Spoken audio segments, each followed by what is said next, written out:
Hello, everyone, and welcome to episode 16 of this ECW revival series here on the channel using TEW 2020, as it is the Golem Room before Heatwave.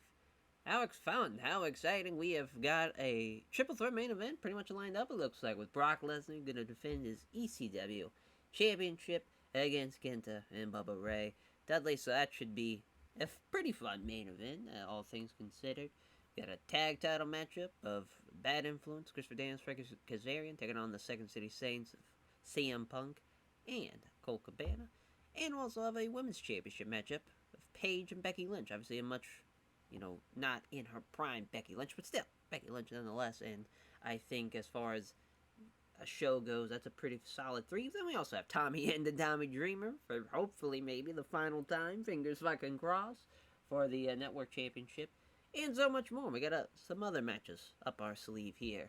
As without further ado, let's get on with the last TV show here, the last CyberSlam, if you will, as Drew McIntyre beats Rhino with a Claymore in the pre-show. That's a 51, as Rhino actually outperformed Drew McIntyre, which Drew has maintained, or has sustained rather, a mover's back strain. That's tough. That's big tough in the pre-show. As the next match, it's 47.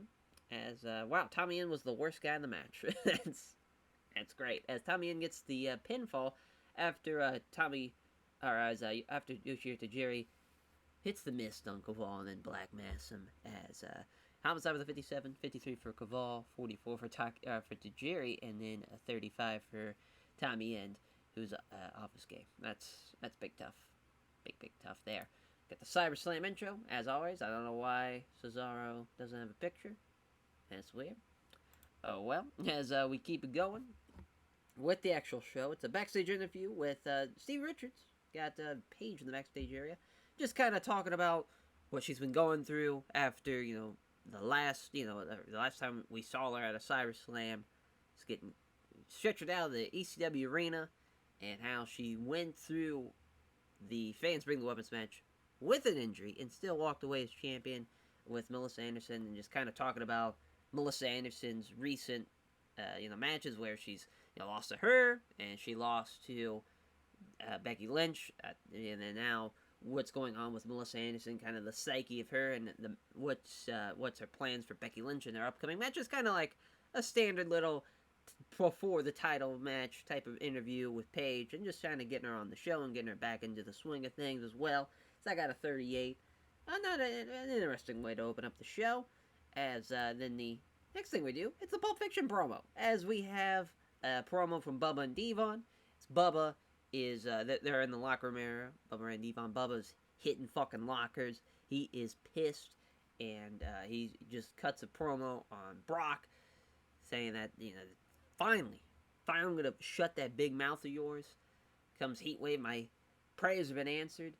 And don't worry, ECW faithful. I've had on good authority that our three-way dance match at Heatwave, sure, it's not going to be like any other three-way dance match that's happened in ECW. It's not going to be an elimination. It's going to be a one-fall finish. I can beat Kenta. If I beat Kenta, and I get my revenge on Kenta after he beat me last week, I know damn sure well that I'm not going to have Brock Lesnar still be the ECW champion. I can't let that happen.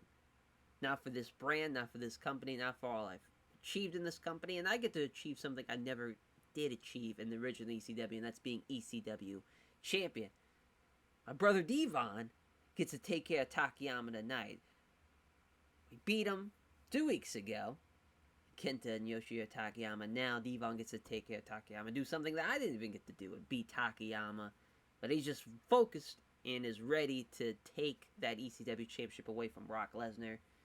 As then we cut to the Bad Influence team, Christopher Daniels, Frankie Kazarian. They're talking about their 6-man tag matchup tonight in the main event. They're taking on the Second City Saints and Becky Lynch, as they're going to be teaming up with Paige, saying that it's going to be nice to be teaming up with a champion, because after Heat Wave, we're going to be the ECW Tag Team Champions of Daniels and Kazarian. And he tells CM Punk that you're going to get a taste of Bad Influence, and don't worry, it's not going to be from a martini glass. They're from Daniels and Kazarian. And then we have a promo from Punk, Cabana, and Becky Lynch. They're all three cutting a promo on, Becky Lynch typing up her title match, and she's going to be the first woman to beat Paige, and she's going to be the new women's champion. And Punk and Cabana's not even, he's still playful, but he's focused and ready. He wants to finish titles successfully, and he wants to go on a long run with Punk as champions. They're the standard bearer for what tag team wrestling's about here in ECW, and they're going to prove it here tonight, and they're going to win this main event, six-man tag match. Well, I guess six-person tag match in this case. So, 60. Not bad at all. Obviously, we got a lot of good promo guys in there, and girls, with Becky Lynch killing it. But yeah, that's, even though she performed poorly, but she did a good job of enjoying the freedom of going off script. So at least she had that going for her. And that's a fun segment. So the match with Takayama and Devon. Takayama gets the win there versus German suplex in 10 minutes. Gets a 46. It could have been much worse. Takayama at least is doing a 33 here. Wish it was a little bit better, but hey, he definitely knew going in that Devon was going to outperform him thanks to the pop and whatnot. But Takayama with a huge win over Devon. He's beating now Bubba and Devon in singles matches, so that's fun. And we have Melissa Anderson taking on Mickie James. And Mickie James gets through with the chick kick. So Melissa Anderson keeps the losing streak going. And that is a tough loss for Melissa Anderson. Afterwards, Steve Richards trying to interview her in the backstage area. And she's almost like in a trance. It's like she can't hear anything. It's just the focus is on she keeps on losing, and it's almost driving her just nuts. Just how she keeps on losing.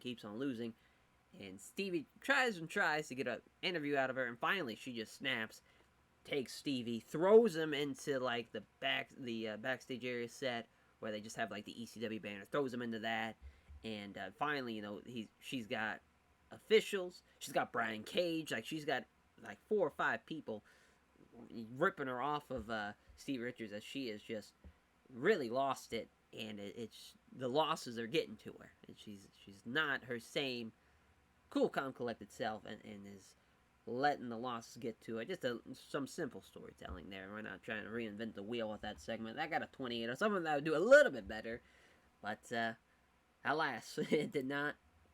Main event, it's a 53.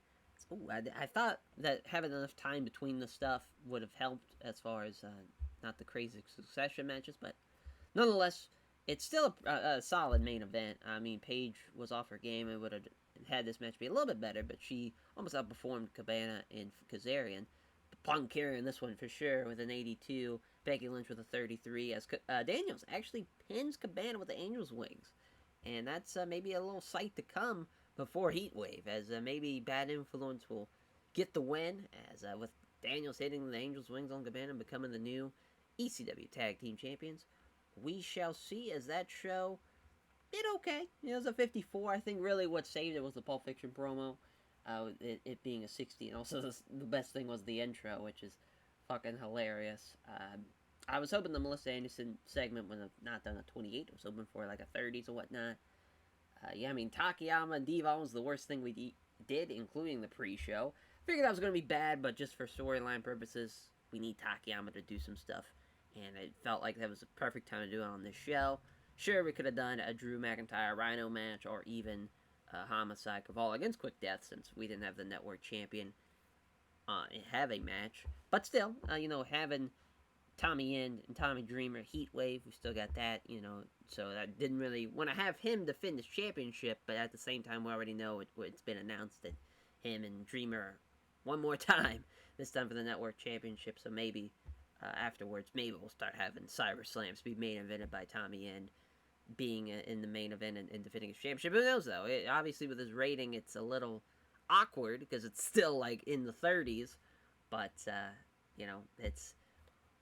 We've pushed him, and now we gotta either cut bait now, since this is the highlight, him being the network champion, the first ever network champion, or we let him keep going and we try to improve him, but I don't think he's going to improve by the time to like actually be a high valuable member of the roster is the thing.